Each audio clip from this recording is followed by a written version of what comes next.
All right, and here we are back once again. And hey, how y'all doing? Uh, so tonight, I'm just gonna jump right into it.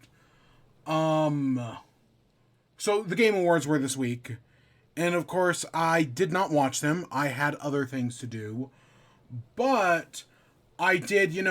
I basically he found out all the announcements through Wario64 on Twitter. More or less, like I checked it like at halfway through, and then I watched the first like 30 minutes, went away, and then came back near the end, probably saw kind of got caught up, see what won, and then I disappeared for a while. So yeah, that's kind of what happened. But now, right, I want to go through all the Game Awards stuff. I've broken it up into two sections: the awards and the world premieres. So we're going to start off with the awards because, the Game Awards. I know the Game Awards doesn't actually give a shit about the awards, but, we're going to go with the awards first, and then we'll get into the announcements, whatever happened there. Like most the Game Awards is a show that I think of, like, when in my head, I'm like, oh, the Game Awards sucks to watch. To be fair, I think all award shows kind of suck to watch. Like, that's how I feel. Like, the Oscars suck to watch. The Emmys suck to watch. The oh god, the Grammys are terrible. The VMAs are awful. It depends on who's performing, I guess. But no, honestly, in my head, the Game Awards are worse than they actually are. I actually think the Game Awards are whatever. But in my head, they're just the worst. But no, they're actually fine. Right? And then, right, Summer Games Fest I'm just accepting as a mediocre show. And yeah, it does, I definitely feel like this year's Game Awards probably gave the least shits about the award part of the show. And we'll talk about that probably near the end.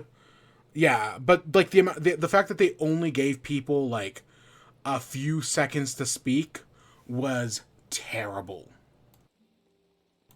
So yeah, what you gonna do? Right, I think people had like 20 seconds to speak. Awful. Like, I get it. You don't want Christopher Judge going up there for 8 minutes. But 20 seconds, and especially for, people with translators, or for the fucking game of the year. Now, I know the Oscars cuts people off, but as someone pointed out, what the Oscars do is when they cut people off, they then have them go backstage and do another round of interviews. Right? There's like a whole separate thing behind the scenes at the Oscars where, they do interviews and they talk to people. Right? Like, there's this whole other process. And I feel like people don't really talk about it. But the Game Awards could totally do something like that. Right? Where behind the scenes you have people working to, actually learn more about these developers. Right? Get their full thanks. And then just post all that shit on social media. People would eat that up. But, instead, they get 20 seconds, and then they get a please wrap it up. I heard some places I heard say 30 seconds, some places I heard say 20. I'm gonna assume it's 20. That's the one I heard more often. Man, what a mess.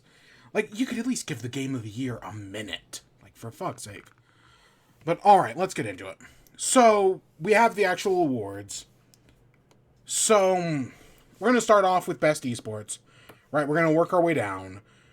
So I'll go over, right, the winners, the losers, and then I've got the separate tag over here for, what actually, right, like my predictions, because I did go and count those up. So we'll go over all that. So we're starting with Best Esports Game. Valorant won, no shit, it's the one everyone's playing. Because honestly, who gives a shit about any of the... So someone pointed out, and I think even I've echoed this before, right? They weren't the first person to point this out. That, right, if you only play League of Legends, this was a terrible year for gaming, right? If the only games you play are Call of Duty, FIFA, and Destiny, this was an awful year in gaming. When, anyone who plays actual real games knows that this was one of the best years in gaming ever. It's just... So Valorant won. Woo, I was correct. Okay, whatever. Content Creator of the Year.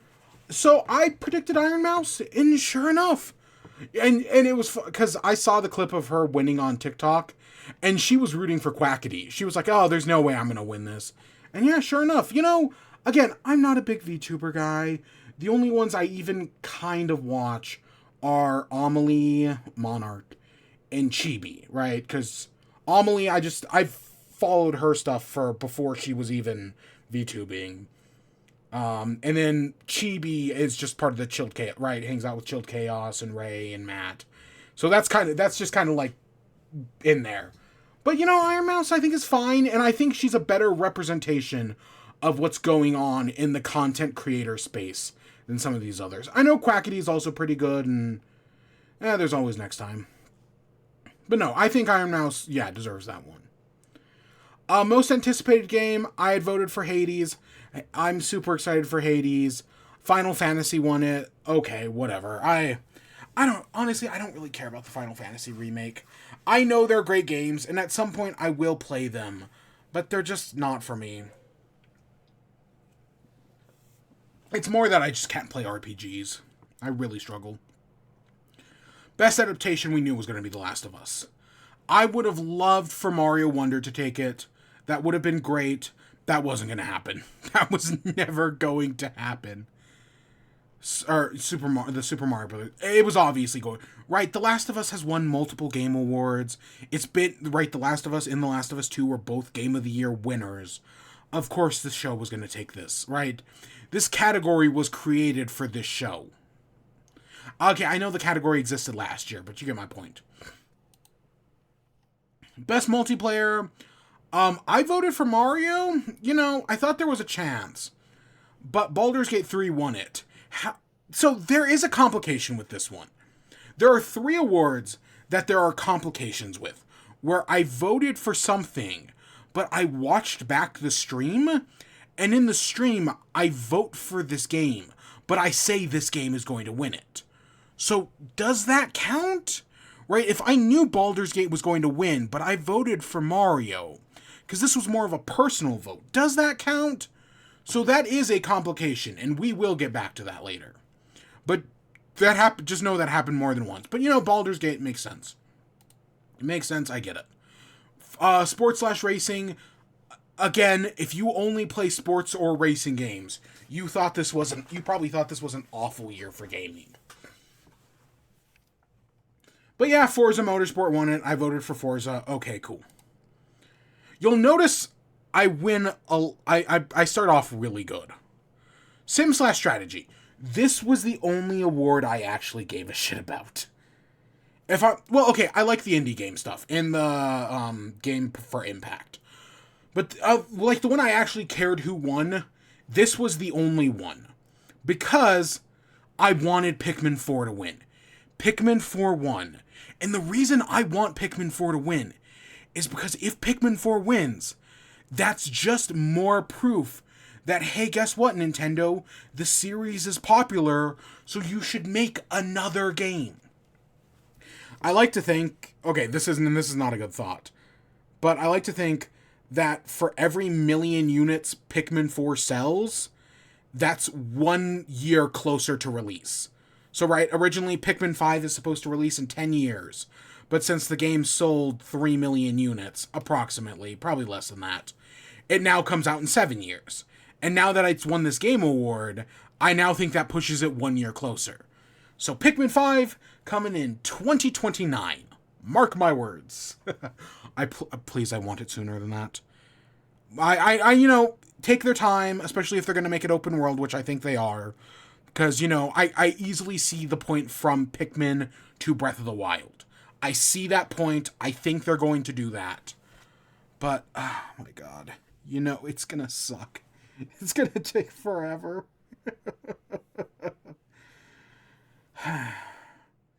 But no, I am really glad Pikmin won the award. If I'm just being honest here, I think it's great that Pikmin won. It's the only game I was invested in. And I do hope this, makes Nintendo recognize the series and be like, yes, we should give this another game. Because I am convinced the only reason we got Pikmin 4, in fact, the only reason we got Pikmin 2 is because Miyamoto likes Pikmin. right? It's his franchise, but it's also one of his favorites. You know that one guy at Ubisoft who was like, "Oh, the only reason we're making Beyond Good and Evil 2 is because this guy is working on it." And now that guy was outed as an abuser and left Ubisoft, allegedly. Well, not him leaving him being an abuser, allegedly. He definitely left Ubisoft. And yeah, he was probably, definitely, allegedly an abuser. Right, now that he's gone, Beyond Good and Evil 2 is probably dead forever. Yeah, that's right. If Miyamoto leaves Nintendo, right, if he decides to retire and just, fade away, we're never getting another Pikmin game. The only reason we get Pikmin games is because Miyamoto loves the series. And rightfully so, it's a great series, but they don't sell that well. Until the Nintendo Switch. Best family game slash best Nintendo game. Surprise, surprise, Nintendo won best Nintendo game. Actually, so I said in the predictions video that Nintendo had lost this award once. It actually, I looked it up, it had lost this award twice. It lost it once to It Takes Two, and it lost it the other time to... Oh, fuck, what did it lose to the other time? I know I joke about this being best Nintendo game, but Nintendo actually has lost it more than you'd think. It's just won it a bunch of times, like last year. But no, good on Mario. I'm glad Mario Wonder won something. It's a good game. It deserves recognition. I know this isn't the most prestigious category. It's cool it won something. Best fighting game... I just, I've heard great things about Street Fighter 6. Cool, it won. Yep, sure, cool. As long as you lost. That's mean. Best RPG, obviously. Like, not a chance in hell. It would have been neat. Are you an RPG? I'm glad you didn't win. No, okay, I know people like Final Fantasy 16. Go off, I guess. But no, Baldur's Gate was off. Right, Baldur's Gate sweep. Did not sweep as much as I expected, but we'll get to that. But no, obviously. Action-adventure. So, right, the best action-adventure game combining combat with traversal and puzzle solving. So many people are mad that Spider-Man didn't win this one. But of course it didn't win this one. It was going against fucking Zelda. Zelda is amazing. Of course it didn't win. And, even if Zelda wasn't here, I bet Alan Wake 2 would have taken it before Spider-Man. Yeah, no, I would not be surprised at all. But no, Zelda, again, it's going up, if Baldur's Gate wasn't here, Zelda, it would have been the year of Zelda sweep, right? Zelda would have taken a lot more. Baldur's Gate took a bunch. Okay, well, again, it's complicated. But I'm glad Zelda at least won something, And that's it. That's all. Nintendo was nominated for 18 awards, the most of any studio, and it only won 3. But it won 3, unlike some others. I was going back through the previous video, and I literally say that, Zelda's going to take this one, and I bet Spider-Man's not going to win a single award. And guess what happened? Zelda took this one, and Spider-Man didn't win a single award. That's funny. But no, good on Zelda. Good on Zelda for taking it. Yeah. It won something. Best action game. Weird category, but of course Armored Core 6 was going to take it. People really liked Armored Core 6. I know it's not as big as, some other things, but it makes sense, right? Like Lies of P easily could have been here and won, but, Armored Core 6 is good, and I'm sure From Software fans are really happy it won something. Probably, I don't know, From Software fans are weird. Best AR, I was predicting Call of the Mountain, because Sony was really pushing that as their Half-Life Alyx.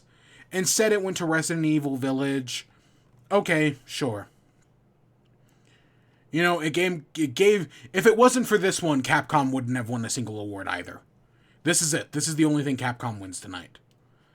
Yeah. I do want to play this Horizon though. I also do want to play this Humanity, but that's totally unrelated. Still don't know anything about Syntops. I know everyone was Hello Kitty Island Adventure, but I've been seeing a lot of Honkai Star Rail this year. They've been sponsoring a bunch of people. They've got ads everywheres. Yeah, it was gonna go to Honkai Star Rail. Just made sense. I know the meme is funny. No, that was an obvious one. So this is where things get this is another one that gets complicated. So debut indie. Okay. So we got some good games here. Of which... So the Game Award... So one of the good things about the Game Awards is that a lot of games that get nominated for Game Awards go on sale. So I now own Cocoon, Dredge, and Venba. And Pizza Tower might be on sale on Steam. And Viewfinder's also on sale, but I couldn't be bothered to buy it. But yeah. So, okay, so in the prediction stream, I vote for Pizza Tower, but I say Cocoon is going to win. Right? Voting for Pizza Tower was more me showing my support. But I knew Cocoon was going to take this. So, does that count? Does that not count? I don't know. Debut indie, on the other hand, Best Independent, I voted for Cocoon as well. Because I figured Cocoon would take one of them, at least. And no, instead, of course, I get this one wrong, because Best Independent... And this one I will own up. This one I will totally own up I got wrong. Instead, Sea of Stars won it. And you know what? I'm actually glad. I've heard great things about Sea of Stars. That's a cool win. Good for them. I am glad they won that one. And I do want to play that at some point. I don't know. I don't think this one's on sale. I don't think Dave the Diver's on sale either. But no, I've heard great things about Sea of Stars. I've heard I'm going to play Cocoon at some point. But yeah, no. Okay, yeah, this one, cool. Again, one of the awards I actually care about. Best Community Support. I had predicted Cyberpunk. Baldur's Gate won it instead. Okay, fine. Again, Baldur's Gate sweet. It's to come to be expected. However... Cyberpunk then went on to win Best Ongoing Game. So I got it wrong in one category, and then correct in a different... Right? I knew Cyberpunk was going to win something. I just got the wrong category. So that sucks. That sucks. I would have loved to have actually, won something. But what you gonna do, right? Instead, Fortnite lost, even though they just did their big event where they introduced Peter Griffin, Rocket League... fucking Legos. No, Cyberpunk won it. Okay, whatever. Again, I hear it's a great game, and I am actually very curious to check it out. But nah. Games for Impact. Again, another one of the awards I do actually care about. I was voting for Venba, because Venba was the one I had heard a lot of good things about. And while I heard people talk about Chia, I hadn't actually heard, if it was super amazing, whereas Venba I had heard great things about. But whichever one won, good. Good on them. I'm sure Chia's a great game. It looked great. I just didn't hear that many people talk about it. Unlike Venba, which I heard a bunch of people talk about. So yeah, I'm sure they're both good games.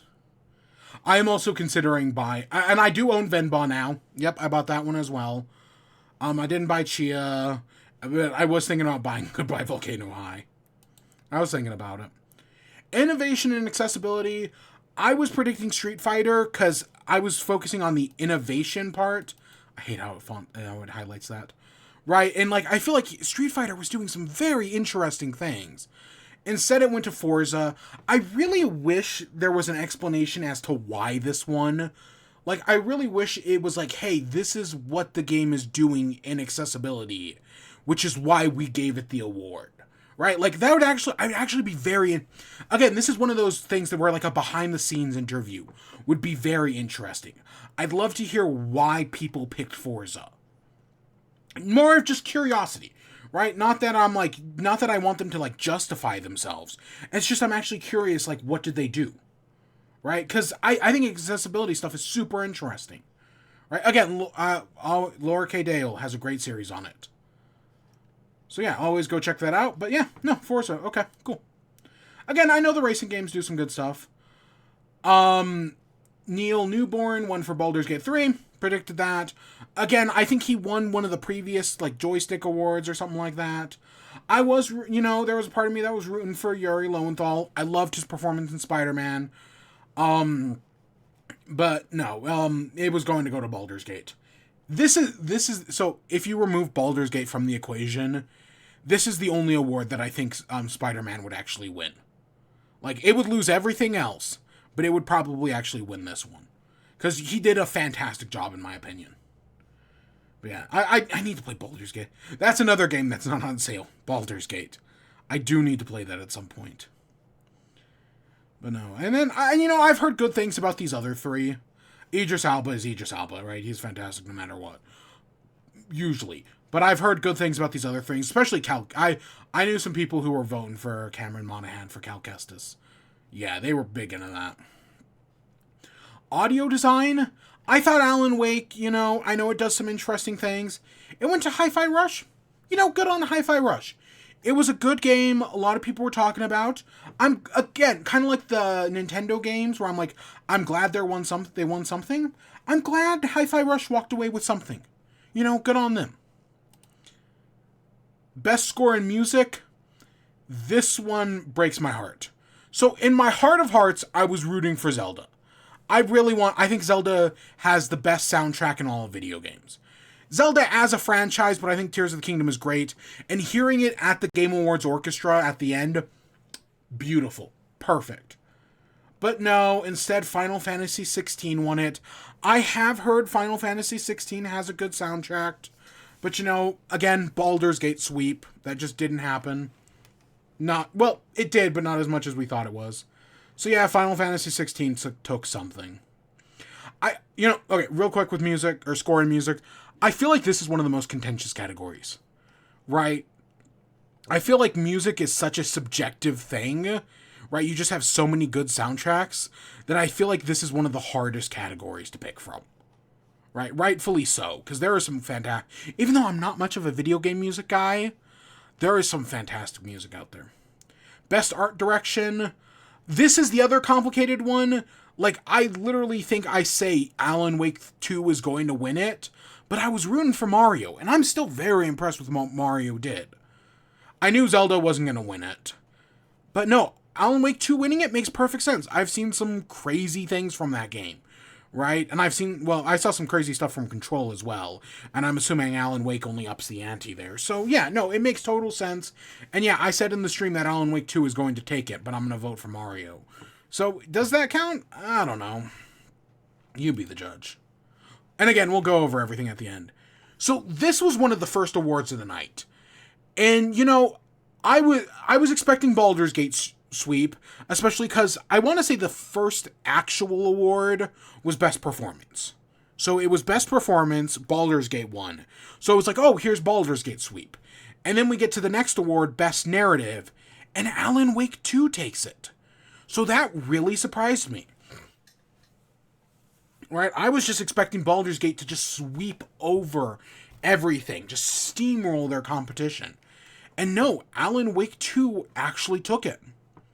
I mean, good on Alan Wake 2. I've heard great things. I do want to play it at some point, but I also do want to play Alan Wake, the original, and I want to play Control. So yeah. And then later on in the night, Best Game Direction also went to Alan Wake 2. I was personally rooting for Zelda. And this is one of those ones that I'll totally admit, yeah, I got this wrong. 100%, no questions asked. But yeah, I've heard great things, and yeah, I'm surprised Alan Wake 2 took another one. Alan Wake just took 3 in a row. That's... When I was talking to someone earlier today, and they were like, oh, it was an Alan Wake sweep. Right? They were like, oh, Alan Wake swept the Game Awards. I think Baldur's Gate still won like 5 awards, whereas Alan Wake won 3. But honestly, it's more than I expected. I expected Baldur's Gate to just sweep everything. So the fact that Alan Wake 2 won a bunch, again, even if you get rid of Baldur's Gate out of the equation, even if you get rid of Zelda out of the equation, Spider-Man still wins fucking nothing. And I love that game, right? Making the fans salty is so funny. And then that takes us to Game of the Year. So we all knew it was going to be Baldur's Gate. Guess what? It was Baldur's Gate. Obviously Baldur's Gate won. And so there have been 2 awards that I've seen people pissed at. Pizza Tower not winning, right? I saw a lot of upset fanboys about that one. And then there were a lot of people out there who I guess just thought Spider-Man was going to win. Even though all the writing was on the wall that Baldur's Gate 3 was going to take it. I've never played Baldur's Gate 3, right? I was rooting for Zelda. But all the writing was on the wall that Baldur's Gate was going to take it, right? In any other year, Zelda would have taken it, right? Since 2018, from 2018 to last year, Tears of the Kingdom would have taken the award. But Baldur's Gate 3 was just something special this year, right? It was something big. So of course it was going to win. But yeah, there were, I guess, a lot of Sony, Marvel, Spider-Man fanboys who really thought that Spider-Man was going to win it. They just completely missed all the writing on the wall and was like, oh, this game's going to take it. And then they were just flabbergasted when it didn't, which is just crazy. I totally understand why these Zelda and Mario didn't take it. Obviously, because Baldur's Gate. And right, I'm not upset about it at all. And that's not a joke or anything. Seriously, I don't... who cares, right? Baldur's Gate is a great game. I want to play it one day. But yeah, I guess people were really mad about Spider-Man. So, wild. So, the other thing... So, how did I do overall? Well, you'll see on my list over here. Turns out not that great. It turns out it's complicated. So, right, we have best multiplayer game over here, right, where I wrote down Mario, but I said Baldur's Gate was going to win it, right? I wrote down Pizza Tower, but I said Cocoon was going to win it. I wrote down Wonder, but I said Alan Wake was going to win it. Do those count? I put them in yellow just to, show them off, and you can go back, watch the footage, right? It all exists. But for the purposes of this, I'm just going to say no, I did not get them. Right? There's a reason I don't have yellow over here, because I just counted the yellows as red. So, I did lose, right? 50 over 50. Nope, I lost more than I won by just 1. Right? If I had just picked, Baldur's Gate, or if I had just picked Alan Wake, I would have won. Or I would have gotten over 50, which for the purposes of this, I'm counting as a winning score. I know in, the American school system, 50 is still an F. So, yeah, but no, for purposes, as long as I get over 50, that's usually what I aim for. But yeah, you can see how strong I start, right? It starts off pretty strong, and then in the second half, it just completely falls apart. Right? Again, there's there's 2 exceptions, but there's 2 exceptions up here. Well, 3. So yeah, you can kind of all see where it falls apart. But yeah, I started off so strong. Oh, it was so great. But no, it all had to fall apart. So that sucks.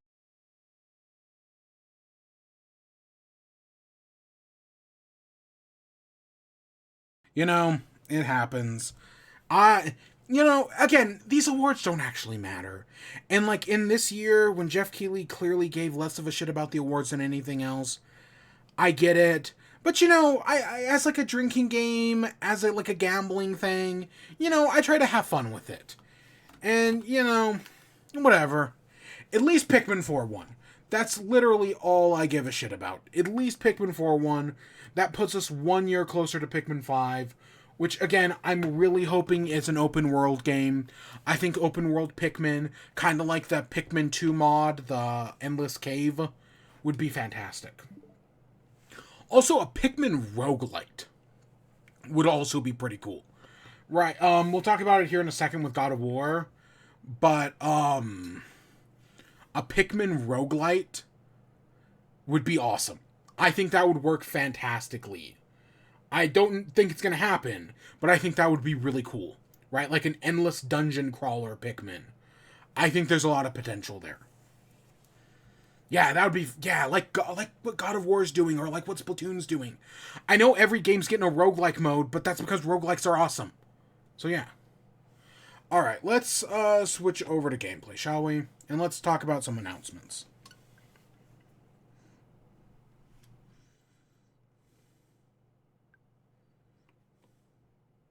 Oh, there we go. Oh, God. Oh, yeah, a new update came out to fix some stuff. Okay, that makes sense. Alright, let's give it a second.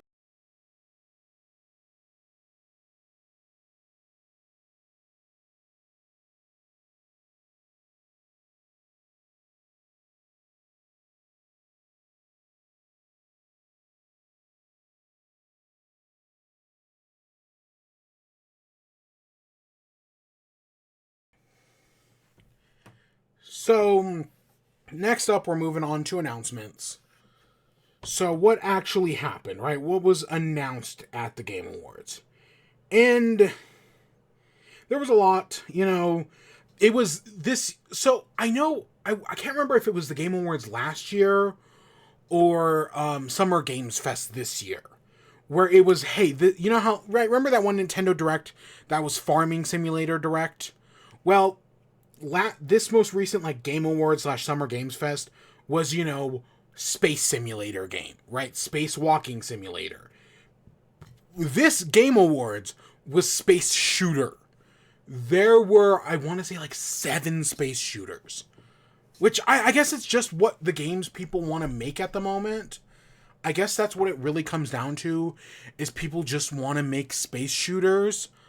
But it's all, like, space shooters are already oversaturated. But just to be making more of them, I just don't care at all. So I'm not talking about every announcement in the show, obviously. I'm only talking about some of the ones I care about. But just know, for everything I talk about, there was at least one space shooter. So let's start off with, oh, game update. So in the pre-awards, which I did not really watch. I didn't really watch the pre-awards, but the one thing I did see was World of Goo 2. So World of... what is the developer's name? It's not Human Resource Machine. That's one of their games. Whatever... So World of Goo, if you don't know, was a Wii game. Or at least I played it on the Wii. I played it on the Wii, and then I played it again on Steam years later. But it was a Wii game all about taking these little goo blobs and, like, turning them into bridges to, lead goo balls over in other directions. Right? So it was like, it's a puzzle game where you're trying to reach the goal. A really good puzzle game. Honestly, it's always been an easy recommendation for me. I've always really enjoyed World of Goo. So the idea of a World of Goo 2 actually sounds fantastic. Because I want to say there's World of Goo is on Switch.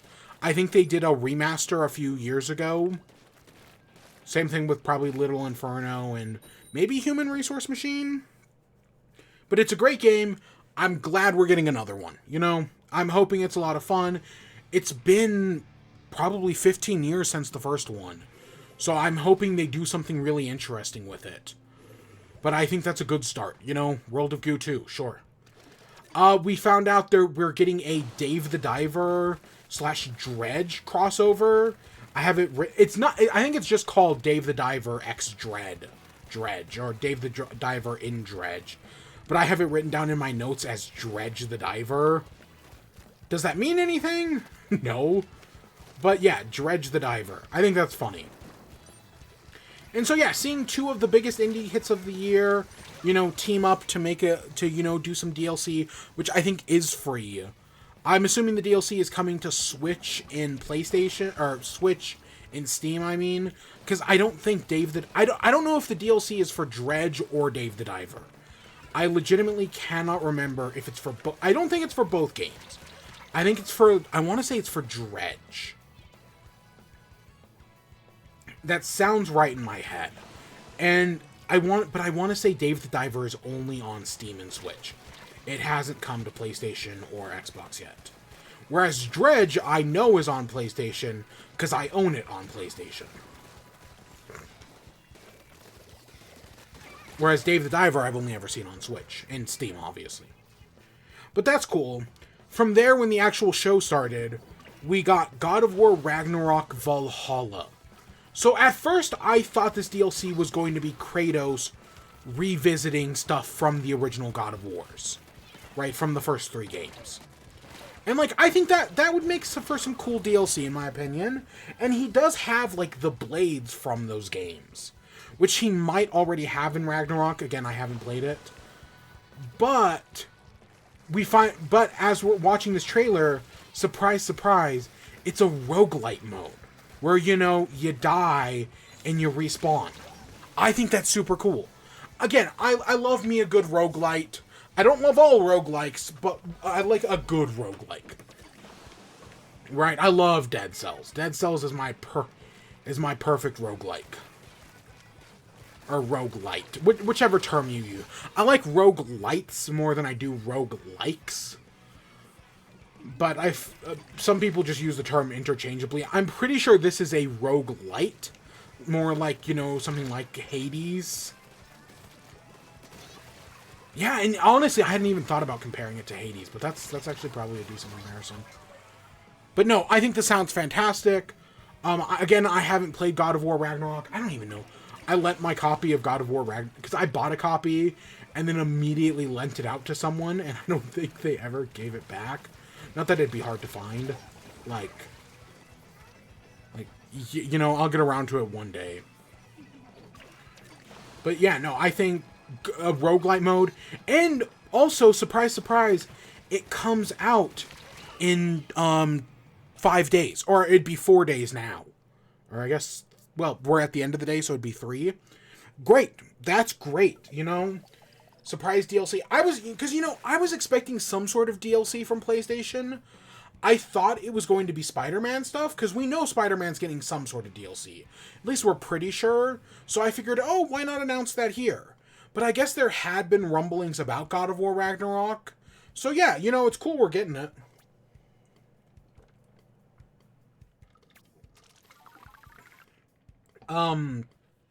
Next up, we got information from the developers House.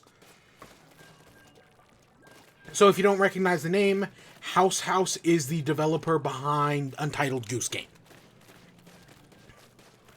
So, right, they did Untitled Goose Game. So, what are they doing next? Untitled Swan Game? No, they're doing something completely original. But it has that weird sort of quirky style. So, the game is called Big Walk. Which, we're getting a lot of walking games soon. You know, between... I guess walking games are just kind of the thing right now. You know, those...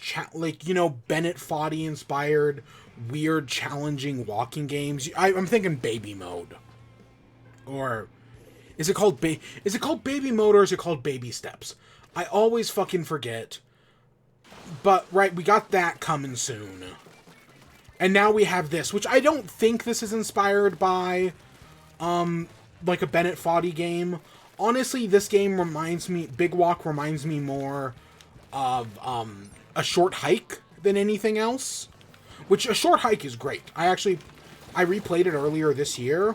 Fantastic little game. Easy recommendation. So, yeah, it kind of reminds me more of that. But yeah, you're these weird little, like, roly-poly-oly, like, circular creatures. And you're, you know, you're going on a big walk. There's, like, the cylinder you jump in. You know, it might be one of those games where things turn, you know, weird and fucked up. You know, it kind of has an art style that would easily allow it to do that. But, you know, I liked Untitled Goose Game. I didn't love Untitled Goose Game, but I liked it. And I was thinking about replaying it. And I'll talk about it a little later. But, you know, whatever House does next, yeah, sure. It's kind of like, the Bugsnax devs. Oh, what the Young Horses are the Bugsnax dev? Right, I'm just kind of down for whatever they are doing next. Next up, we got some Hellblade Senua's Saga. It still looks fantastic. Some of the best graphics I have ever seen in a game. Like, sometimes it just looks like real people. I am blown away by Senua's Sacrifice. And the thing is, Senua's Saga. And the thing is, I know the final game will probably look something really close to that. Because the first game, looked amazing. So that's all the more reason to believe the new one is going to be fantastic. The one thing I was really... So this game has been announced for years, right? It's been... I would not be surprised if it was announced 5 years ago, or if, like, the first trailer was 5 years ago.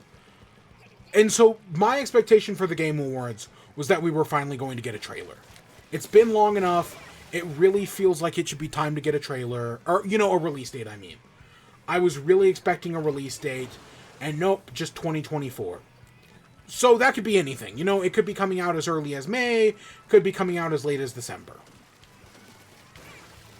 You know, literally anything is possible. But I was, even if it was a December release date, I was really hopeful for something, and nothing. You know, to be fair, I haven't even really played the first one. Like, it's definitely one of those games that I need to play. But, you know, I've seen a little of it, and it looks great, and I've heard nothing but great things. Outside of, you know, that one game-breaking bug that Steph Sterling got. Right, outside of that, I've heard nothing but great things about it. Yeah. Next up, we got some stuff from Sega. Sega talked about their, you know, new big game initiative. Right, a bunch of shit. The only two I kind of care about are Jet Set Radio, which I've never played a Jet Set Radio game, but I know people say great things about Jet Set Radio. Like, I know it's a pretty beloved game. And there was that spiritual successor that came out, I want to say this year. There have been two spiritual successors to Jet Set Radio. One of them was not good, and one of them was good. And I want to say one of the good one came out this year. So, you know, getting a new Jet Set Radio, it might be great. It might not be, but it might be great, because I've heard nothing but great things about it.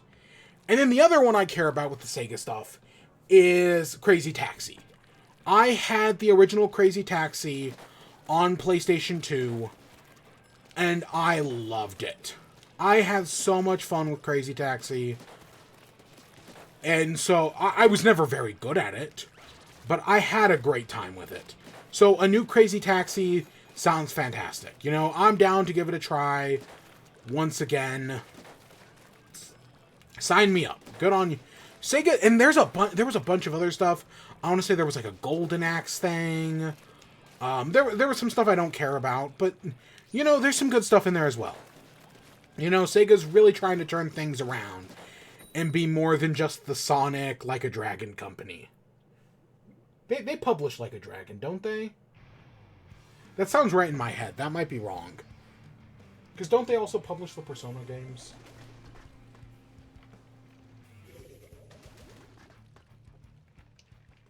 I know the games are made by Atlas. But I want to say they're published by Sega.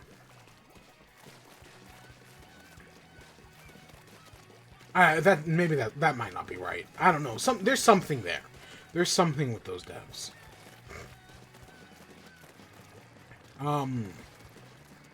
No, maybe I'm just thinking of Like a Dragon. Or, you know, formerly known as Yakuza.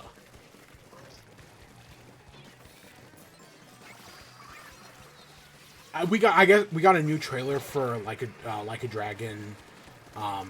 Is it Infinite Wealth? And I heard it was fantastic. Maybe not. I don't think it was at the Game Awards. I think it was just completely disconnected. Because also completely disconnected from the Game Awards, Nintendo put out a new trailer for Nintendo Switch Online, announcing Jet Force Gemini, which we already knew about. But also Harvest Moon 64 is coming to Nintendo Switch Online, and I want to say there was like one other game as well. So that's kind of, you know, that's very interesting. That just for no reason in particular, all of a sudden Nintendo decides to announce those two things.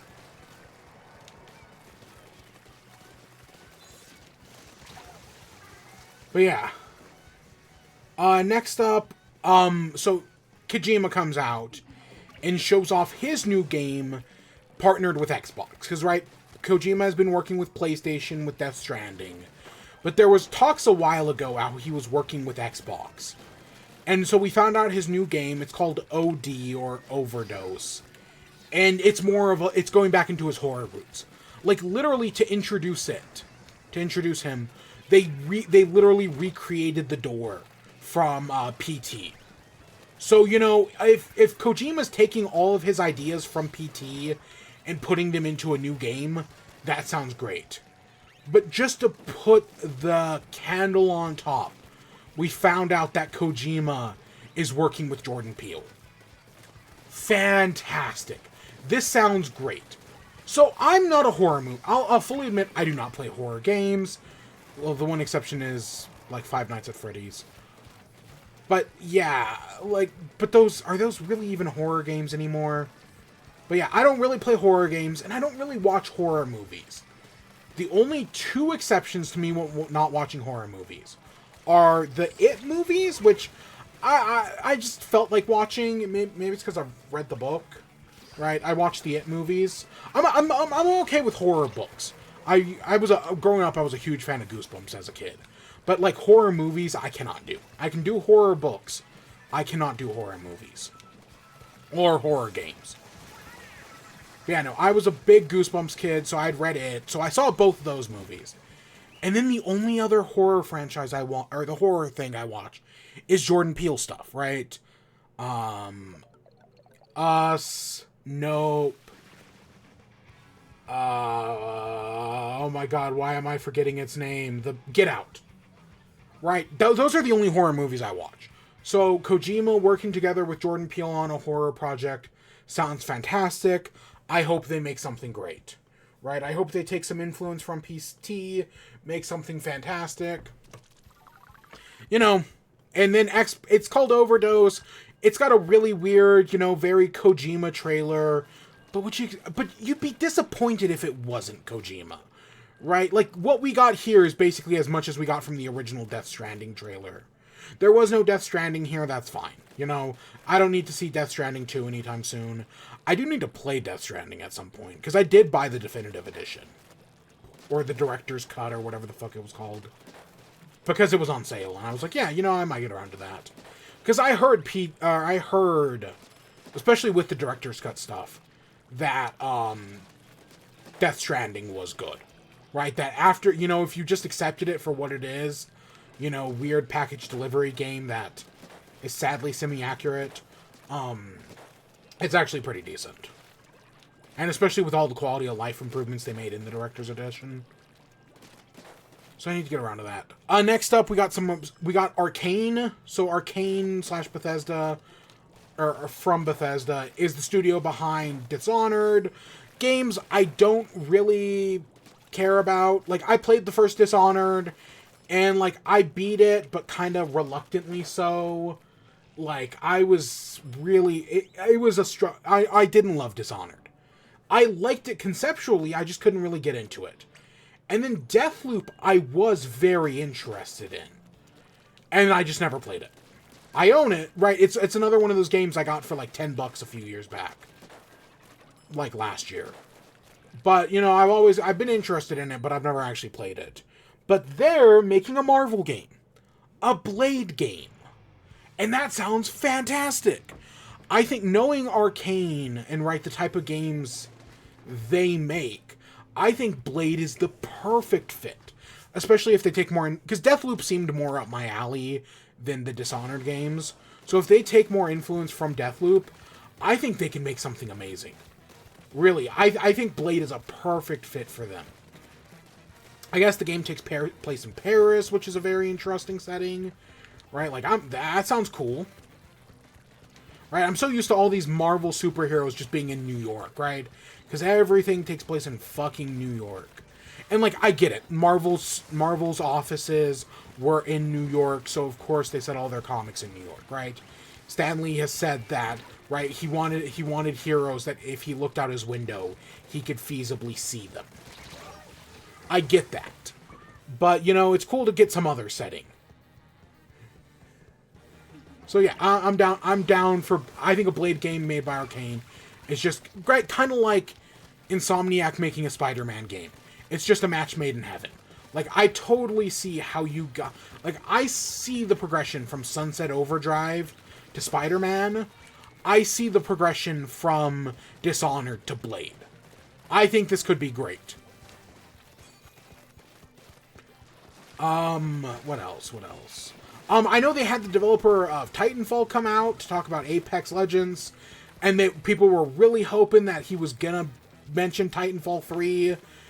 But if you haven't been keeping up with the news, Titanfall 3 is never going to happen, because Ubisoft would rather have a live service game than another good single-player game. But Titanfall 2 has a fantastic story, and if you have never played Titanfall 2 it's multiplayer, whatever, who gives? I honestly don't recommend its multiplayer at all. But its single-player is fantastic. If you have never played Titanfall 2 single-player, it's not even that long. It's like 2 hours at most. Go give it a shot. Okay, 2 hours might be an understatement. But I don't remember it being that long. Is it longer than... I can't say it's under 2 hours, because the newest Call of Duty game had like a 2-hour story campaign, and I'm pretty sure it's longer than that. But no, Titanfall 2 story campaign is an easy recommendation. It used to be on Game Pass. It might still be.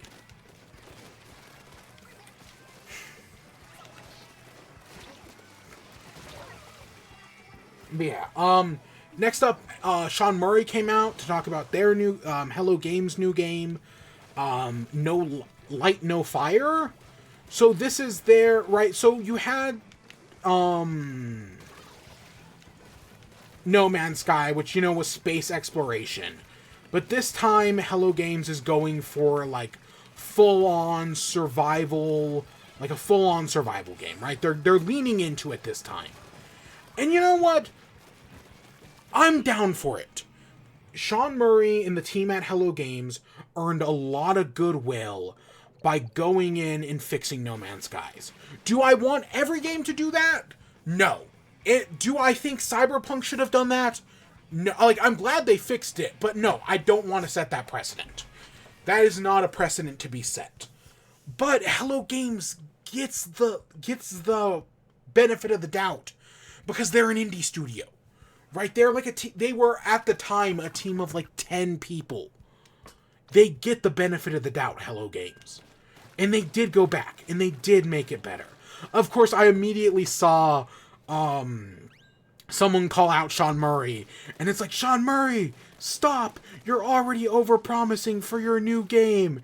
And he just responded with that gift of the man on the noose, like, this your first time here? Which I don't remember what that's... What is that from? I always forget. It's not Westworld, but it's something like that. Okay, it's not like Westworld, but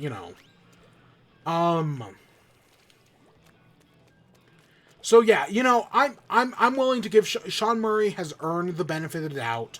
Hello Games, I hope they make something great. I don't want them to fail. Very rarely do I want a game to fail. And most of those come from, like, Ubisoft or whatever. But no, I have hopes. Next up, near the end of the show, the big one, Monster Hunter Wilds. Which, Monster Hunter taking some influence from Monster Hunter World, taking some influence from Breath of the Wild. That sounds pretty amazing. I kind of hope where they go with that. I don't know. I've never played a Monster Hunter game. I have heard nothing but amazing things about Monster Hunter games. The reason I've never played one is because they're the type of game where you can spend an hour prepping to fight a single monster. Spend an hour on that boss fight, right, on that monster catch. Make one mistake, and have to replay that entire hour. And I don't like games, even though I like roguelites, I don't like games like that, right? If I'm spending an hour playing a game, the idea of making one mistake and losing that hour of progress sounds miserable. That's why I like roguelites and not roguelikes. Because in roguelites, you're always making progress. Right? Even a failed run, you still make a little bit of progress somewheres. Whereas a roguelike, nope, that's not how it works. Every run is fresh, because, it's got to be like Rogue. But, whatever they do with Monster Hunter Wilds, I know people are excited. I know someone who's freaking the hell out about that, who just loves Monster Hunter. Right? They're the ones who, were trying to convince me to play. And again, I own Monster Hunter Rise, right? I bought it on their recommendation. and was like, I'll play this eventually. And it's been probably a year since then. I don't know. I bought it right around the time Sunburst came out. I did not buy Sunburst or whatever it was called. I think it was Sunburst. But, you know, I bought it around that time. Watch that have been like 3 years ago.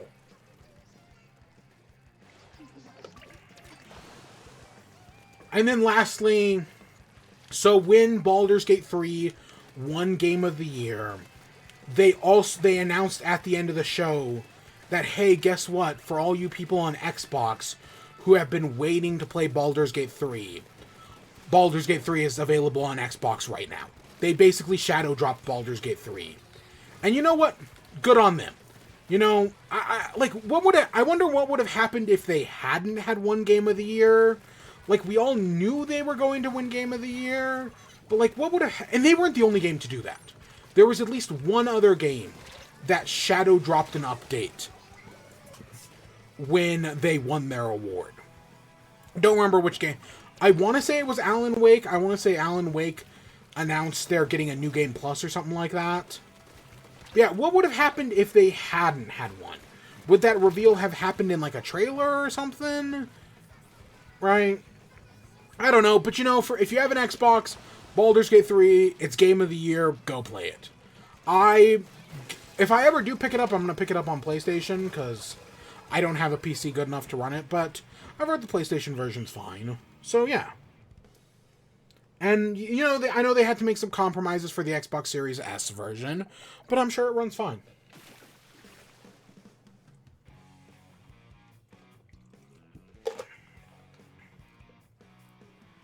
So, stuff that was not there that people were hoping for. I know a lot of people were hoping for Elden Ring DLC. Because I want to say Elden Ring DLC was shown either at Summer Games Fest or the last Game Awards. So there was a lot of hope that we'd see it here this time. And it just didn't happen. You know.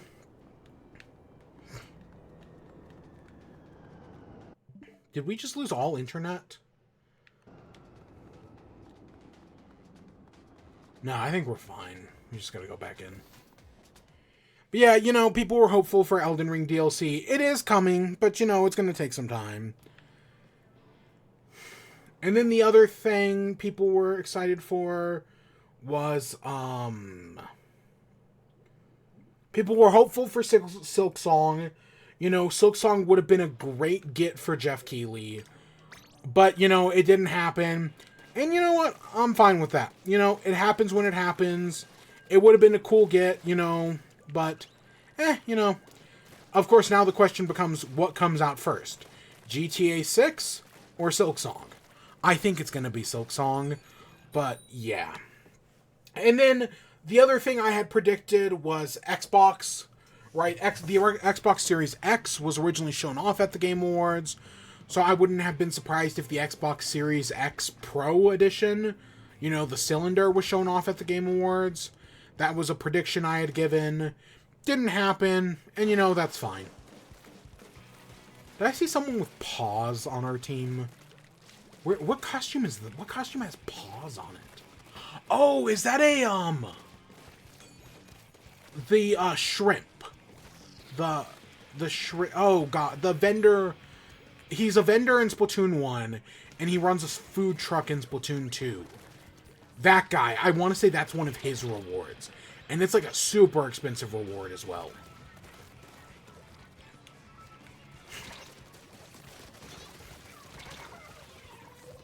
Yeah, so, you know, I could have seen the Xbox being there, especially because the PlayStation Slim is available now. And I know Xbox launched a Series S, like, Pro... that had, you know, more storage and whatnot. But, I don't know, I could have seen them announcing something for release, like, late next year. But, it just didn't happen that way.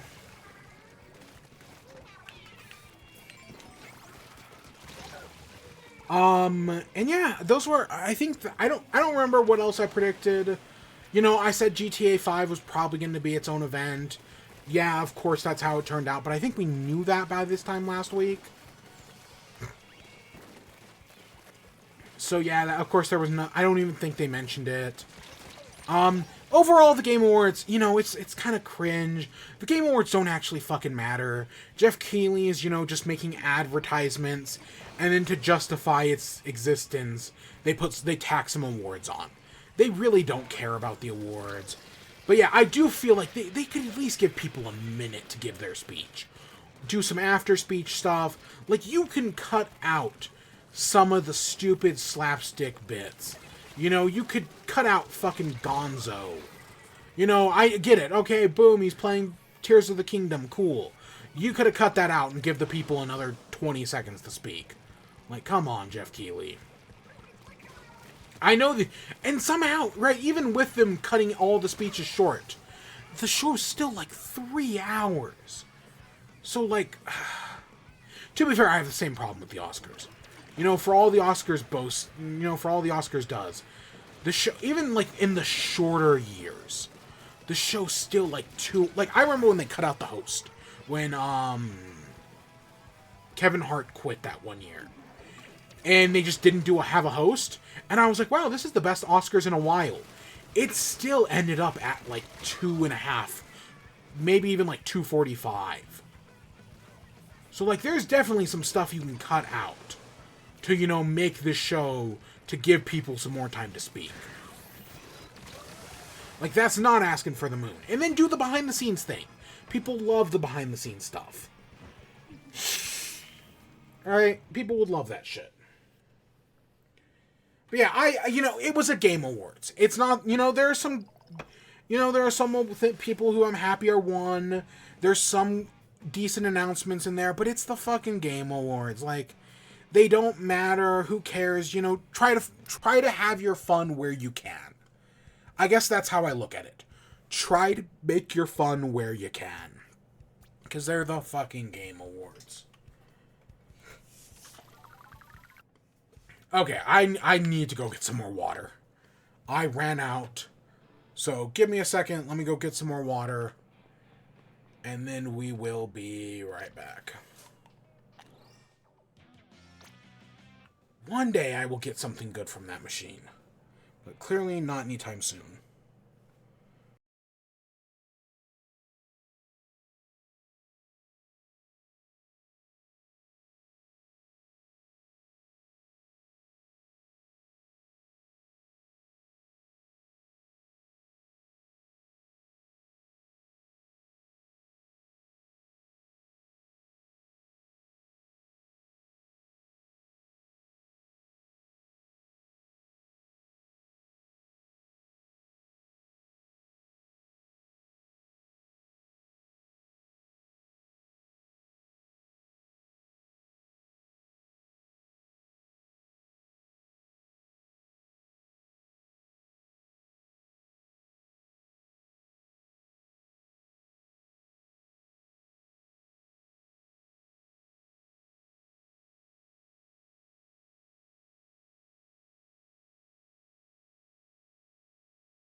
Alright, so the next thing we gotta talk about is GTA.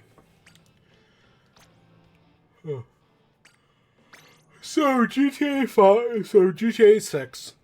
So Rockstar made an announcement like Saturday that the GTA 6 trailer was coming on Tuesday. Tuesday morning. And we knew it was going to be an hour and a half long. So, you know, we were all, like, super excited. Then Monday night, all of a sudden on Twitter, I get a notification from Wario64. GTA 6 trailer leaks. And it's the trailer, and over it is a thing that says, buy Bitcoin. So that's how it leaked. Where did it leak from? If I had to guess, YouTube. Because what they did was they the reason we found out the trailer was 90 seconds is because they uploaded it to YouTube as a premiere. So I'm going to guess someone working for YouTube, you know, downloaded it and then leaked it. That's what I'm going to guess happened. So instead, right, so seeing the trailer leak, you know, Rockstar immediately put down takedown notices. But, you know, new trailers were popping up faster than they could take stuff down. So they eventually were like, you know what, screw it. We'd rather have you watch the trailer from us than, you know, from a thing that says buy Bitcoin on it. So they just put up the full trailer.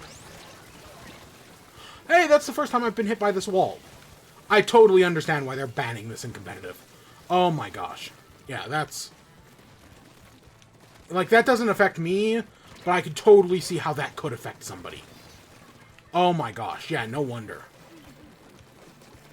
I really hope Nintendo comes in and patches that. Makes it less severe.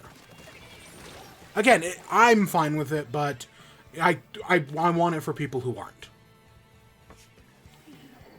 So what were we saying? So yeah, so Rockstar just officially put out the trailer. Everyone panicked, you know, like, what do we do? So, you know, everyone started watching it and talking about it, and it looks real interesting. So a lot of the stuff we had from leaks, you know, the male and female protagonists, you know, Vice City. Yep, it's all there. You got they recreated a bunch of, like, Florida Man clips and, you know, clips from Florida. Like, you know, like, the one about the gator going into the convenience store. The one with the old lady. Those are all real clips. But, you know, they've recreated them in GTA 6's engine. And, you know, they're probably going to hopefully lean into the whole Florida Man thing. Because I'm sure Florida Man was a thing when Vice City came out. But I feel like the legend of Florida Man is a lot different than it was 20 years ago now. So with GTA, Vice City is my favorite GTA game. I've always stood by Vice City being fantastic. I loved it. I loved it when I was younger. It's the only GTA game I've ever actually beat. Like, I completed the story on Vice City. There's a helicopter mission, like, halfway through the game that I was stuck on for months. I just could not. As, like, a youngster, I just could not beat it. But eventually I did. And then, like, the day I beat that mission, and within, like, 24 hours, I beat the rest of the game. Because I was so excited having finally beat the mission I was stuck on, that I just ran straight to the end. And yeah, love that game. I doubt it holds up, right? Most GTAs don't hold up, right? GTA 4 does not hold up. Oh my god. But, I really enjoy Vice City. So, you know, going back to Vice City, I like the new female protagonist. You know, I think they can do something. I know, of course, she's not GTA's first female protagonist. But I feel like, you know, of course there's those people who are honestly, at this point, they're just doing it for the clicks. They don't actually give a shit. They're only doing it for the clicks. Right? That are like, oh, GTA has gone woke now. Look at woke GTA. Like, fuck right off with that. Man, like, yeah, go suck a dick. Like, you're a fucking scammer. And of course people fall for it all the time. But no, I am genuinely like, yeah, no, this looks great, right? I think, you know, this has a lot of potential. Are they eventually going to betray each other? You know, knowing, you know, the guy and the girl, knowing GTA, probably, but, you know, maybe not. Maybe not. You never know how these things are going to go. So the one big, right, so the trailer looks great, right? I'm down for it. The one thing is, though, it does not release until 2025. The problem, and it might, and like, we're like, oh, well, that's a year away, or almost a year away, right? Because we're in December. It honestly is probably closer to 2 years. Like, if I had to guess a release date, I'd probably say, like, September to November. Because I want to say GTA 5 came out in September. So we're probably looking more closer to that range. So it's probably almost 2 years away. You know, or closer to 2 years from now. But, it'll have been 12 years since GTA 5. That's crazy. That, like, you look back at the PlayStation days, and GTA 3, San Andreas, and Vice City all came out on the same console. And now we're getting a GTA every other console generation, a decade apart. Like, I get why Pikmin it took over 10 years to get Pikmin 4. Right? Because the games didn't sell well. But GTA 5 is one of the best-selling games of all time. I think it is the best-selling game of all time. Or, you know, it's the game that... Maybe it's better to put that it's the game that's made the most money. That's probably a more accurate way of looking at things. Probably. I don't know. You know, I don't actually know about that. I know it's made a shitload, though, and I want to say it sold, like... I want to say it sold, like, 200 million copies. And that's why... It's kind of like Mario Kart, right? Like, the reason why we didn't get Mario Kart 9 on the Switch is because Mario Kart 8 sold so well. The reason we didn't get GTA... The reason why GTA 6 is taking so long is because GTA 5 sold so well. And they kept updating the game. Right? Like, the amount of online content is actually kind of crazy. And there's some good stuff in there. A lot of fucking microtransactions, man. A lot of real shitty microtransactions. But there is some great stuff in there. Yeah, there it goes.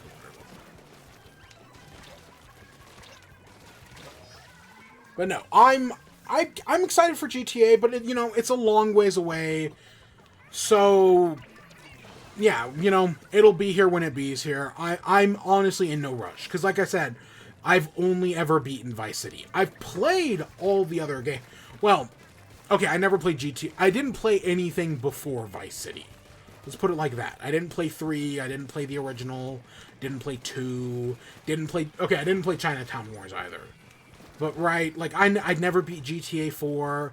I never beat GTA 5 story. To be fair, I've never beaten Skyrim either. So, yeah. You know, like, there's a part of me that's actually in no rush for that.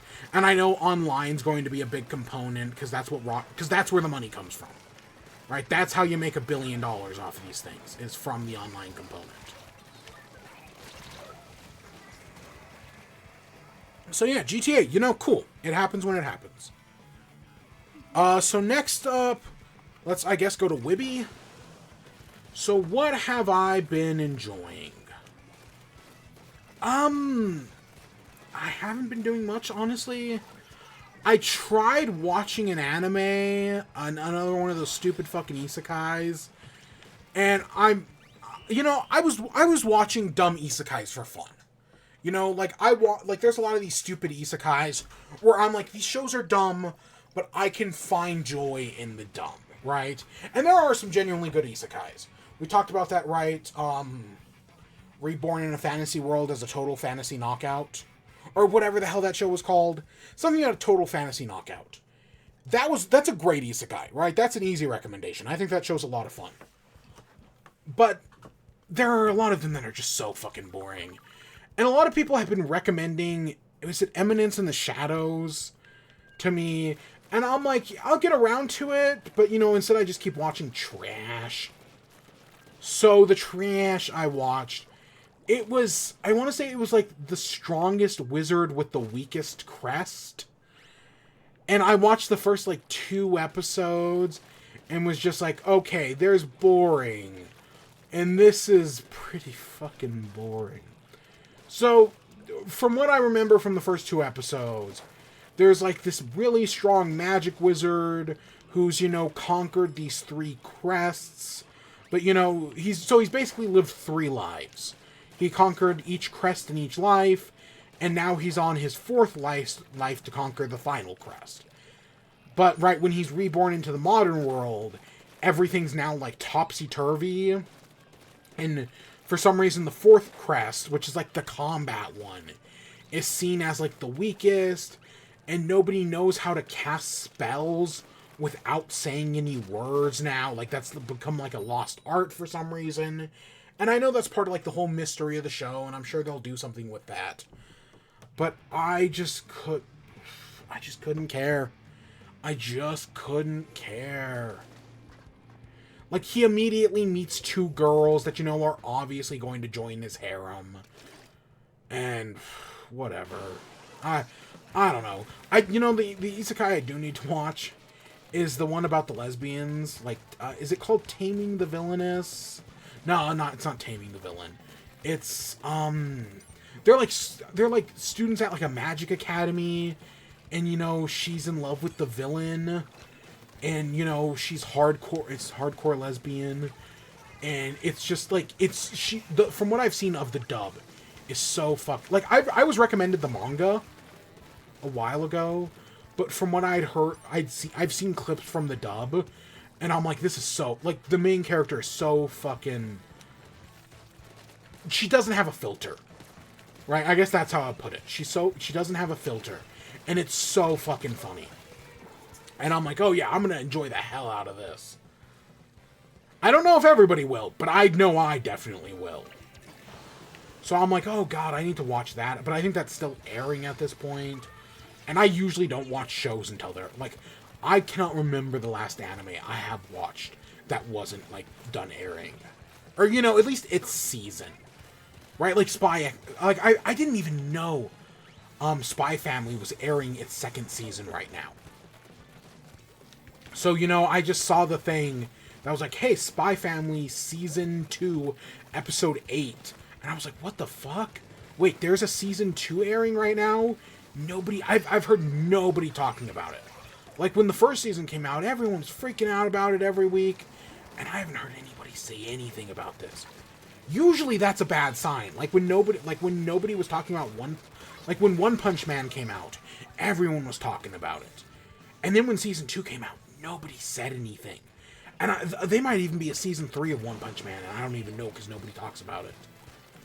So, like, that's not a good sign. But I'm sure Spy X Family is. I've heard the mangas, you know, is pretty consistent. So as long as they don't deviate too much. And I know they have deviated in the show already. But, you know, honestly, the changes that they've done are fine. From what little I've read of the manga,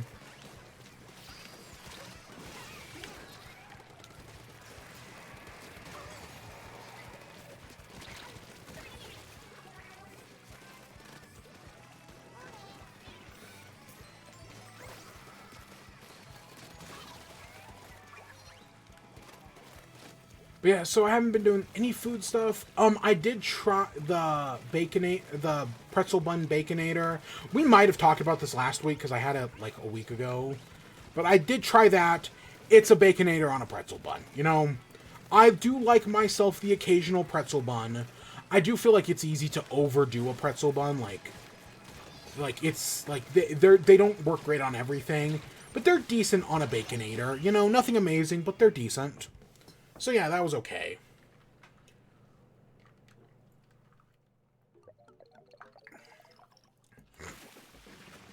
I've been reading about that new McDonald's restaurant.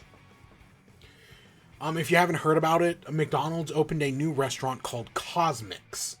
Like Cosmic, but, you know, MC. And it's basically McDonald's attempt at, like, a, it's not Einstein Bagel. Dutch Brothers. There we go. It's basically a big box restaurant. There is no dine-in, right? It's only drive-through. But there are 4 drive-through lanes.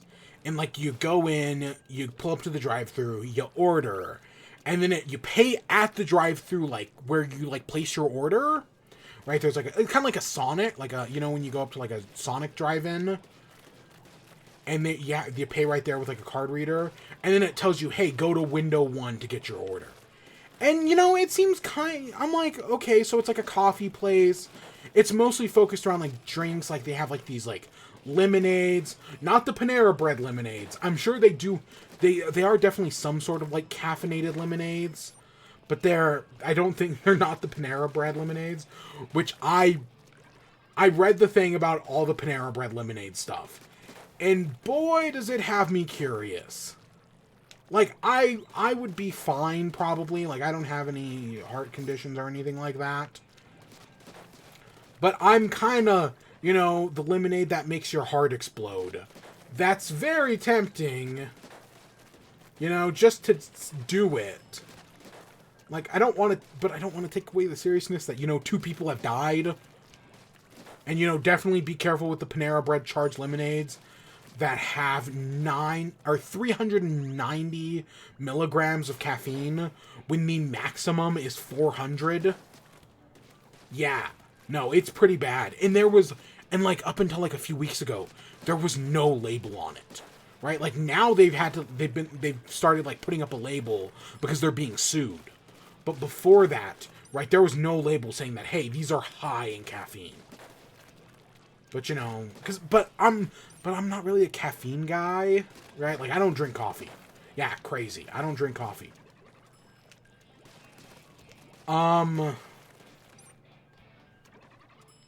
So, but yeah, those are crazy. But yeah, no, the new McDonald's, the cosmic stuff, like, it's in, like, Illinois or whatever, so of course I'm not going up there. Not worth it. I did hear, though, that they are bringing one to Dallas. Like the Dallas-Fort Worth area. Because they want to... I guess by next year, they all want to open like 10 of them. And I guess their next spot is Dallas-Fort Worth. So, you know, maybe I'll take a trip up to Dallas. I mean, that's only... What? Going El Paso to Dallas is... Oh, God. I want to say 4, but it's probably 6 hours. Yeah. God, Texas is fucking big. So yeah, so the only game I've been playing is Pokemon, right? The Pokemon DLC comes out next week, which I guess let's talk about the trailer. I know I didn't put that in the news segment, but I guess let's just talk about the trailer now. So we did get a new trailer for the Scarlet and Violet DLC. I wasn't going to watch it. I was not going to watch it until people on Twitter basically spoiled the whole thing. And I was like, fuck it, you know, might as well watch it. You know, if I'm gonna know everything that happens in it, I just might as well watch it. And it was not Joe Merrick who spoiled it. Joe Merrick is actually really good about spoilers, right? Again, he's great. I highly recommend it. Him, Sarah B, fantastic news source. And yeah, he's very good on, like, being sensitive about spoilers. No, it was just other people on my timeline who really like Pokemon who just spoiled the whole thing. And I was, you know, it's a trailer, right? I have no problem with it. But I usually, right, at this point in games development, I usually try to, like, avoid trailers and whatnot. But, yeah, so I watched it, and, you know, there's some interesting things there. We got Onion Head Kieran over here, and so, you know, we've turned him into a villain. And I'm very interested to see where that plot's going to go. Right? You know, for everyone who says they want an asshole protagonist in Pokemon, I think Kieran is right? Kieran might be an asshole rival, I mean. I think Kieran might be the best rival of any Pokemon game. No question about it. The fact that he's this, like, dopey kid who, you know, he's a shy kid who just wants to be your friend, and he's got an asshole big sister who fucking hates your guts, and then you beat both of them up. And while the sister learns to, like, respect your strength, and the two of you, you know, become friends, the little brother, on the other hand, goes from, like, respecting you to fucking hating you. And then you lie to his face and steal his favorite Pokemon. And it just destroys him. Like, that's amazing, right? Like, that's a great villain arc. Like, holy shit, yeah, I'm so excited to see wherever this goes. Is it going to end with everyone making up and becoming best buddies? Yeah, definitely. It's a Pokemon game. But I'm super excited to see how that all plays out. Because he's definitely like the Blueberry Academy Elite Four champion. Other stuff, the gym leaders are back, right? You're able to trade with the gym, or you're able to talk to the gym leaders, do like classes with them, you're able to trade with them. And when you trade Pokemon with them, the Pokemon comes out saying like, oh, you trade with Iono, so it's Iono's Magnemite. That's cool. You know, I like that. You're able to switch up catching or throwing styles. So right, in Pokemon you just have the one throwing style with your right hand. But they're adding new throwing styles, including left-handed and like all these fancy ones. I'm just glad to have left-handed representation. You know, as a left-handed guy, we used to have Link, right? Link was the champion of the left-handed in video games, and then they took him away from us in Skyward Sword. And we haven't, and now he's just right-handed all the time. Right. It pisses me off. It pisses me off. So, yeah, I want, you know, left-handed throwing is cool. I guess, right, people were saying that this DLC is going to be harder, supposedly, that every battle is going to be a double battle, which I have been saying for years now. That, you know, since double battling is such a big thing in competitive Pokemon, I want to say the official competitive scene is double battles. You know, I'm not counting like Smogon, right? The official competitive is double battles. It blows my mind that Pokemon has never had like a double battles mode. Like, you know, we always like people always want more difficulty options, right? A harder difficulty Pokemon. And I feel like one of the ways to do that would be at the start of the game, giving you the option to do every battle as a double battle. I feel like that would be a great difficulty option. And, you know, reprogramming battles to work around that. Maybe giving you 2 starters, right? I know Colosseum did that. Colosseum and XD Gale of Darkness did that, right? Where every battle was a double battle. At least I think. That sounds right in my head. But I would love to see a mainline game do it. And, you know, you get your Grass, Fire, Water starter. And then you get a second starter in the double battle mode.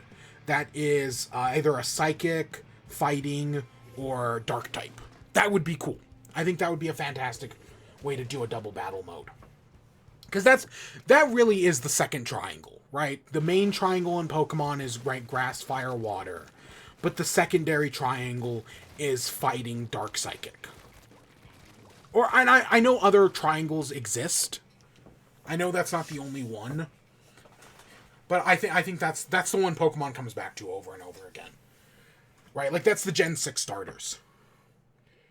And I want to say the Gen 7 starters as well. No, Primarina's a fairy type, isn't she? And Decidueye's a ghost type, I guess. I don't know. There are triangles all over the place. But yeah, no, I think a double battle... So this DLC being all double battles is cool. Other things, you get to play as your Pokemon. I don't know if it's going to be every Pokemon or what, because we only see it with like Pikachu and some of the Pikachu clones. But I love the idea of stomping around the world as my Pokemon partner. There's going to be some sort of asterisk. There's going to be some sort of catch to it. But it looks cool. We know there's like a gliding race, which I kind of hope that if you complete the gliding race, you get infinite gliding. I know they're not going to do that, but that would be awesome, because honestly, not having infinite gliding really sucks. Like, going from Tears of the Kingdom to Pokemon, infinite gliding is the way to go. And the fact that they had it, at least I'm pretty sure they had it in Legends Arceus. That sucks. What else? We see... I can't remember. I know there was other stuff. I still don't know if Meteor is back. My favorite Pokemon. I don't know, but we'll see. I do know Galarian's Slowpoke is back, so that way we can bring up... So if we wanted to, we could bring up Morty, the Chosen One, from our playthrough of Pokemon Sword. Yep. We can bring back Morty. I was trying to think, when I was watching the trailer, I was like, what? I know we named Morty after a character from My Immortal. I don't remember which character that was. Who was Morty? Because this was like 20 years before Rick and Morty. Okay, probably closer to like 15. But who the fuck was Morty in My Immortal? I don't remember a Morty. But yeah, if we want to bring back the Chosen One, we can. That's neat. You know, it'd be cool to have the Chosen One back. Nah. The only one I do plan on bringing back is, the Duraldon.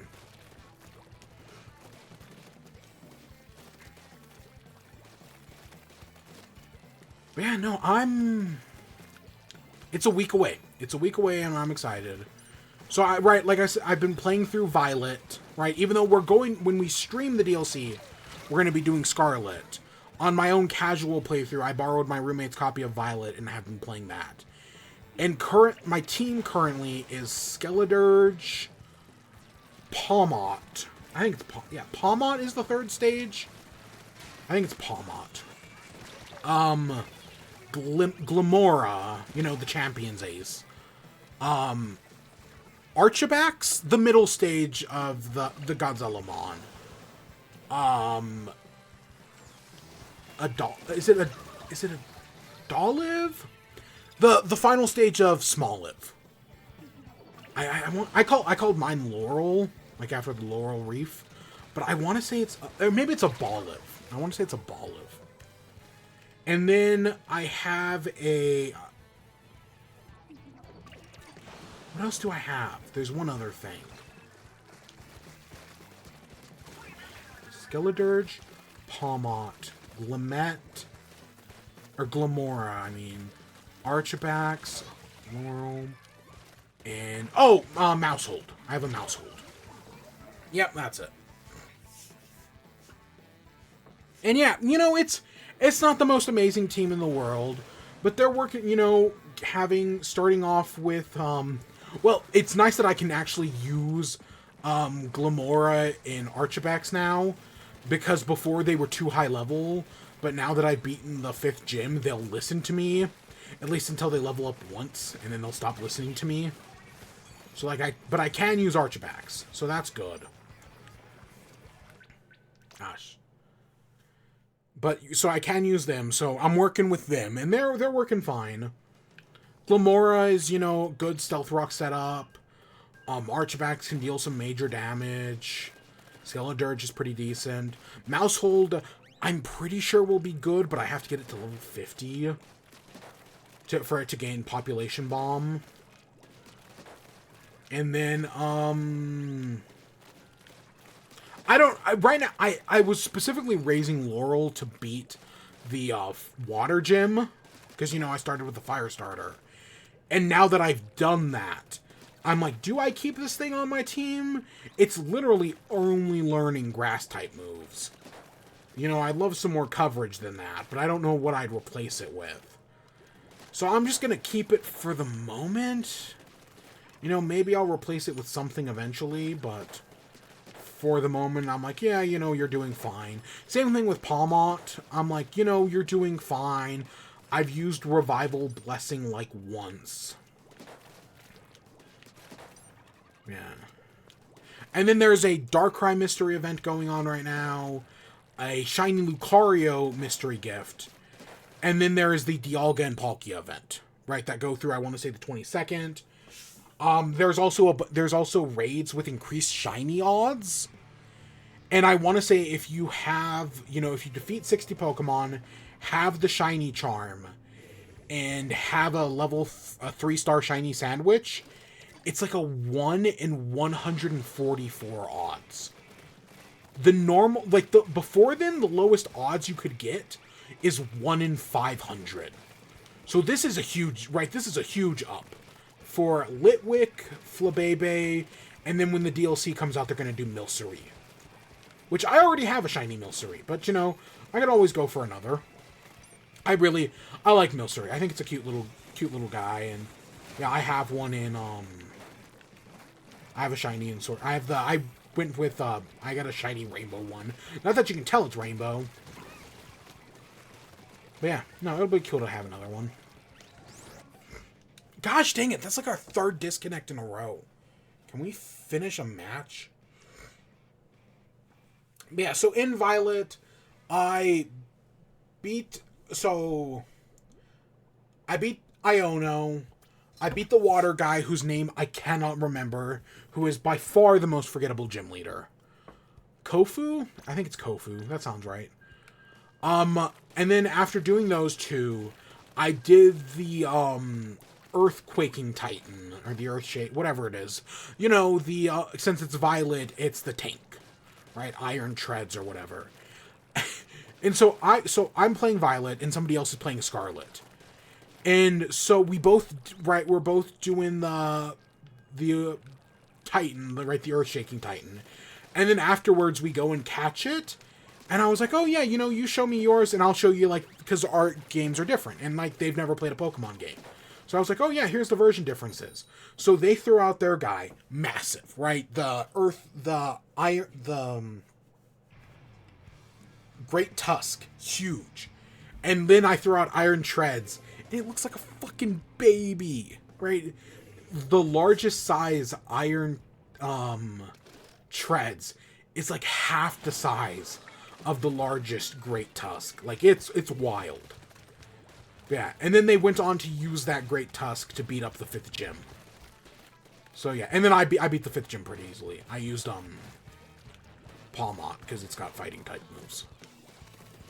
And yeah, and that's where I'm at. You know, that literally just happened like 2-3 hours ago.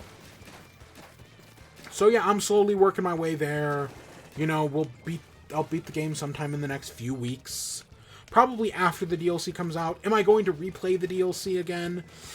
I don't know. I don't know if I'll bring myself to spend another $30. Like, I know I bought the DLC a while ago, and I know there are going to be a lot of version exclusives. And, like, you know, since, you know, I have both games at the moment, because, you know, I stole my roommate's, having, you know, both games makes it a lot easier to get those version exclusives. But it's also a pain in the ass. And, you know, it costs more money, because it was revealed that you cannot play the Indigo Disc until you do the Teal Mask. So I'd have to play through the Teal Mask again, which, to be fair, I don't mind. I did like the Teal Mask. I'm really impressed with it. But yeah, I just, it's more about the money, honestly. Right, that $30 I could spend on Pokemon, I would probably rather spend on, you know, an indie, like one of those indie games, right? Like Chia, or technically I spent on Venba, because I got Venba and other thing, Cocoon, for probably $30. Not even less than that. I probably got them for less. I think Venba was 12 and Cocoon was probably like 15. So yeah, I will play Venba and Cocoon at some point. I know Venba's a game you can beat in like 2 hours, from what I've heard. I've heard it's a pretty quick game, so, you know, I'll get around to it eventually. Same thing, I don't know how long Cocoon is, but, you know, Inside and Limbo aren't very long. So yeah. Other than that, anything else? Game of the Year. Now that the Game Awards have happened, my personal Game of the Year is usually either the last week of October or the first week of January. So, of course, I've been thinking about, like, oh, you know, I should probably start writing my Game of the Year list. So, I've been trying to... So, you know, I've technically started writing it. Mainly, I've just kind of been figuring out what's going where. And honestly, it's... The lower spots, like 10, 8, 9, and 8, pretty easy. Some of the middle stuff I'm still kind of working on. And then the high stuff, like, I know what the top 5 are. I just got to figure out the order. I don't know what the order is going to be. That's the big problem. Right? So that's, like, and honestly, I don't want to say they're interchangeable, but it's pretty close to it. Like, they're all, like, it's all 9s and 10s, and it's just which one goes where. And it's really hard. So I'm gonna spend the next 2 weeks, you know, working that out. And then, yeah, Game of the Year. Game of the Year. So I think that's what we're calling it for today. You know, just a nice, simple in chat. We've only got I think we've only got 3 shows left in the year. Because we're at least one ahead. Right? I know for a fact we're at least one ahead. We might be 2 ahead, but I think we're only 1 ahead. Because this is show 50. And then next week would be 51, 52, and then I think we've got 53. So yeah, that's what's coming up. Coming up on the stream in the near future. Ooh, do we have an NES?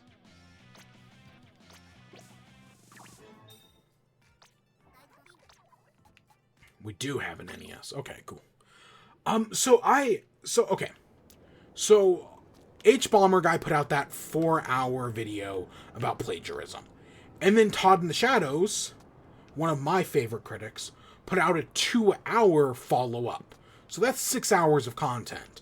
And I'm like, oh god, I want to watch these videos. How do I find the time? And then Hard Drive put out an article that was 10 games you can play while listening to the H-Bomber guy video. Really funny article. But one of the games they left off of that was Untitled Goose Game.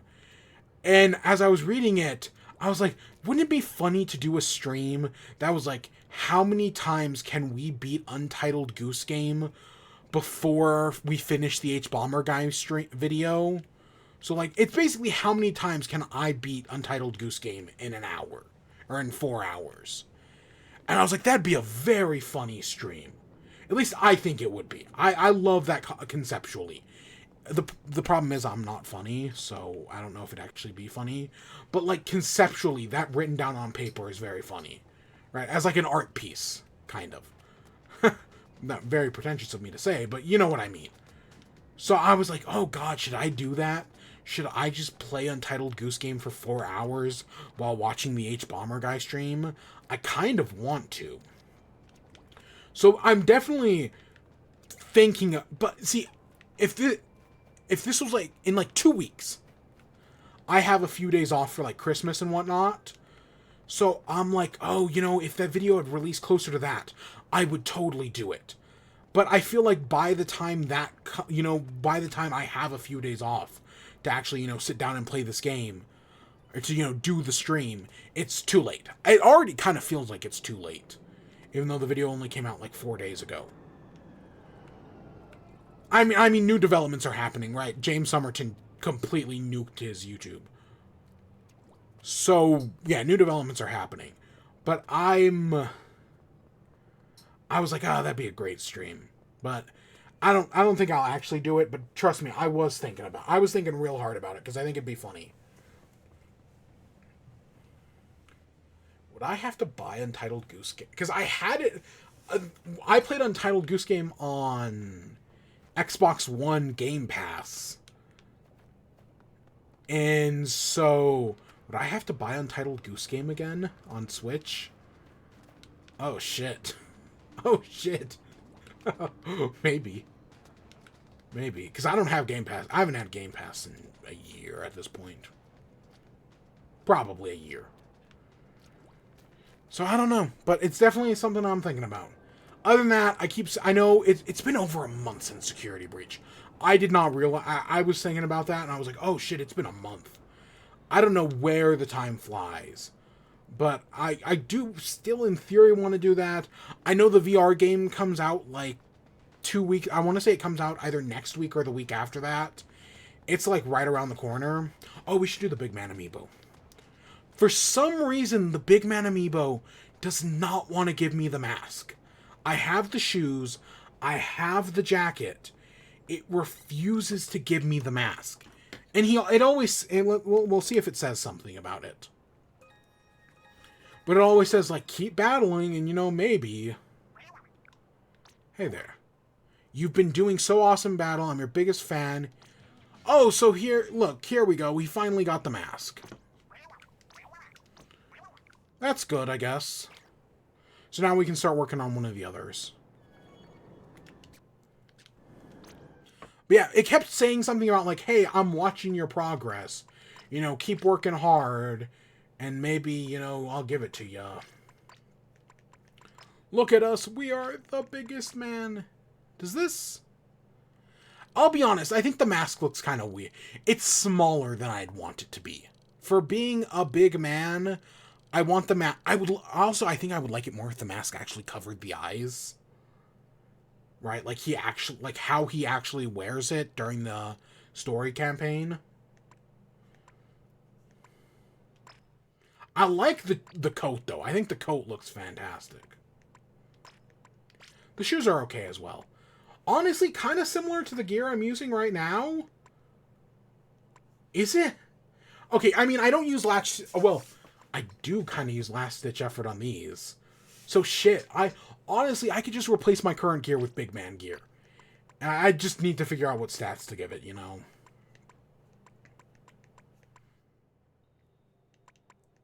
Yeah, no, I could totally replace my gear with big man gear. Holy shit. I did not realize that.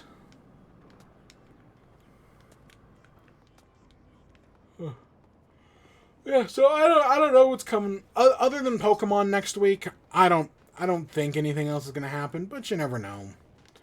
You know, maybe I'll find the sudden hint of inspiration. Probably not, but you never know. So, also with the ending here, so, you know, we got my little guy in the corner, and I didn't really use it that much. I don't know how often I'll use it. But I did go through and do a little bit of upgrading. So, we've got natural, normal, little PNG tuber me, but we've also got big, bad, angry one. We've got the saddest little boy in the world. Shock! How crazy is this? Oh my gosh, that's wild. And yay, look at everything. Life's amazing, beautiful, wonderful. So yeah, I did a little upgrade. It's nothing too complicated, but I was like, let's go for an upgrade. Now I need to get something that's not Animal Crossing. That's the next thing I'll work towards. But, for the moment, it works. I think it is very cute to, have all these little emotes and whatnot. Yeah, it's a step. One simple step at a time. Right. So, yeah, I got that going for me. Anything else?